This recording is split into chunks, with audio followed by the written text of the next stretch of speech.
online family, thank you so much for logging on. This is our Good Friday edition, right? The day that we commemorate the beautiful sacrifice of Jesus Christ on the cross, the day that he paid it all and wiped away our sin.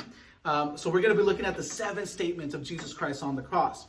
The first one is found in Luke 23:34. If you have your Bibles, Luke 23:34 is where you could find the first statement of Jesus Christ. Now, I want to preface it with the fact that Jesus has been taken to a legal trial after legal trial. He has been deserted by all of his disciples at this point.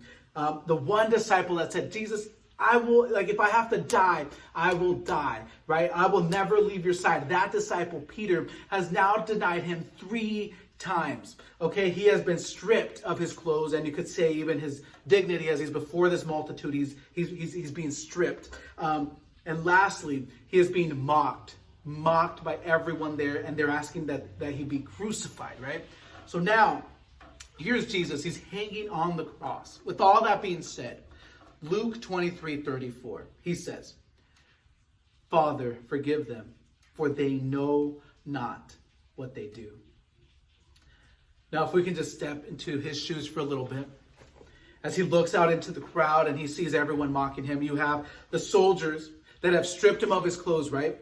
And they are gambling for it, just to make a complete mockery out of him. You have people yelling out in the crowd. Yes, they were yelling, crucify. Now they're yelling, if you really are the Son of God, then why don't you save yourself? Why don't you bring down a legion of angels then?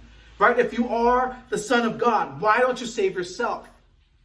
As he sees all of this, yet he still utters the words, the beautiful words of forgiveness, grace, and mercy, right? That's what he came to do, to bring compassion, right? He says, Father, forgive them, for they know not what they do. As he looks out into the crowd and he sees every disciple that is missing, except for John, the beloved, as he sees and he looks out, because you know how good it feels to, at least when you're going through a moment of trial and tribulation, to at least see someone out there in the crowd, a familiar face, or to get that phone call from someone that says, hey, I'm here with you, I care for you, I'm praying with you. But yet he looks out, where's John, where's Bartholomew, where's Peter, the one who said he would never leave my side, where's Andrew, and where's Thomas?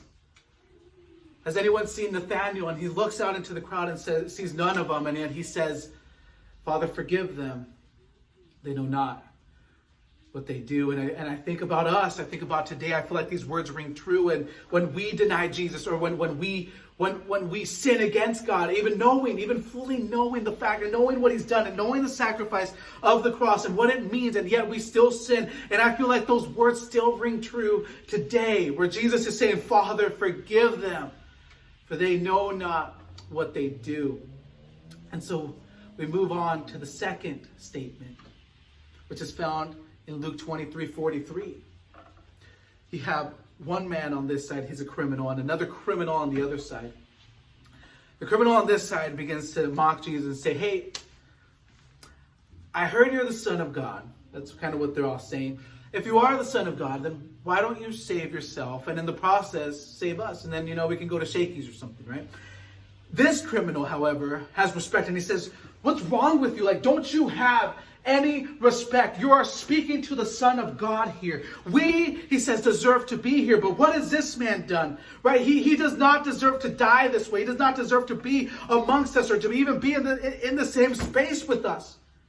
And Jesus says in Luke 23:43, the second statement, verily I say unto you, today thou shalt be with me in paradise. Now think about that. Salvation has come in the middle of darkness. Think about that for 1 second. Think about this. Jesus does not deserve to be there.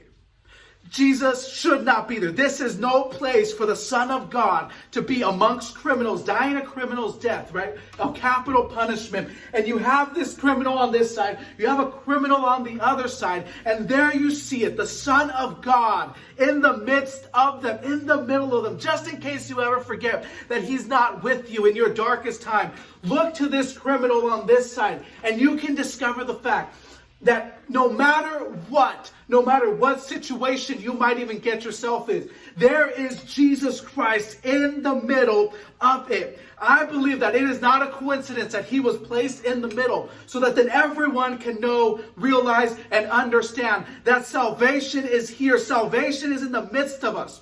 Think about this for 1 second. As darkness is looming upon this person, upon this criminal in his darkest hour, yet the light of salvation is shining in the middle on the side of him. So if you could just imagine that no one is out of the reach of God, because there's Jesus Christ saying to the world, proclaiming it to all of us from Golgotha, right, the Mount of the Skull, there he is saying, if you thought you were out of my reach, then I will go down to your dirty place, right? Then I will go down to your sin. I will go down to wherever you are at, to that level where you find yourself. And I will bring the light. I will bring salvation in your midst. I will be in the middle of it.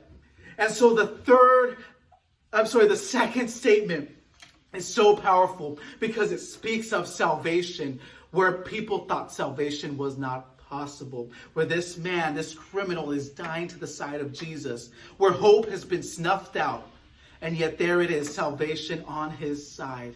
And that just shows, if you thought that God wasn't near, if you thought that the Lord was far from you, well, there he is, church.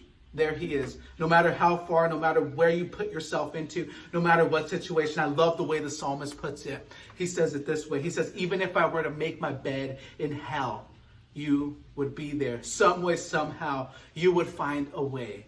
And so the third statement, church, Jesus is looking out into the crowd.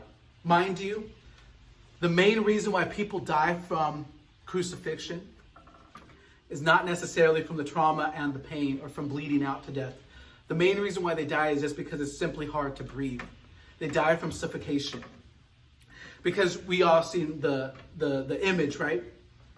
You're nailed to a cross by your wrists, and then you're nailed to the cross by your feet, and you have this little platform, and that serves so that you can step on it, right? Now imagine you're nailed to it. So every time you go up to breathe, it's excruciating. You know, they actually had to make that word. That's a Latin word, excruciating, because they had to make a word that would describe the pain of the cross. So they said, you know what, let's come up with a word because there's no pain that can describe it, right? As you're feeling pain from every part, every extremity. And yet you have to try to not suffocate to death as well. Mind you, he has been severely flogged, and so every breath is hard as his back is scratching against the lumber. And yet he looks out into the crowd, again, not saving his breath. Think about yourself, Jesus, you know? John 19:26-27, the third beautiful statement of Jesus Christ on the cross. Looks out into the crowd and says, woman, right, speaking to his mother, behold thy son, says to his disciple, John the beloved, behold thy mother. This is relationship, church. Bringing people together. Bringing these people that at one day were strangers, and now look at them. Now mother and son is what he's saying. But what I also want to notice, what I want to point out to you and highlight to you, is the fact that in his hour, his darkest hour, as sin is being placed upon his shoulders in that moment. Check this out. This is so beautiful. In that moment, right, as you're thinking, Jesus, think about yourself. Jesus, breathe. It's okay. Don't speak anymore, right? We get it. You love us. It's fine. But yet there is Jesus saying, I see your need. Right? He's not looking at her as his mother now necessarily. He's looking at her as creation, as his creation. And he's saying, I know what you need, right? And he's bringing these two people that were once strangers together. This is such a beautiful moment, because if you ever thought that God was too busy for you, or if you ever thought that God had forgotten about you, let's look at this example as he's on the cross, hanging, dangling from this tree. And he looks out across the scene against all of the people, right? In spite of all the people that are taunting him and ridiculing him and making fun of him. Yet there's Jesus who finds that person who's in need, who finds that person in the sea of faces that says, it's okay, your God has got you. I'm going to find a way. I'm going to find a way for you to supply your need, whatever it is that you need. And there's Jesus Christ demonstrating it once and for all to all of humanity in the greatest stage of all time from the cross, right? Saying whatever your need is, Yes, I'm bringing people together. But I haven't lost my focus. I haven't lost my eyes for you. That's the third statement.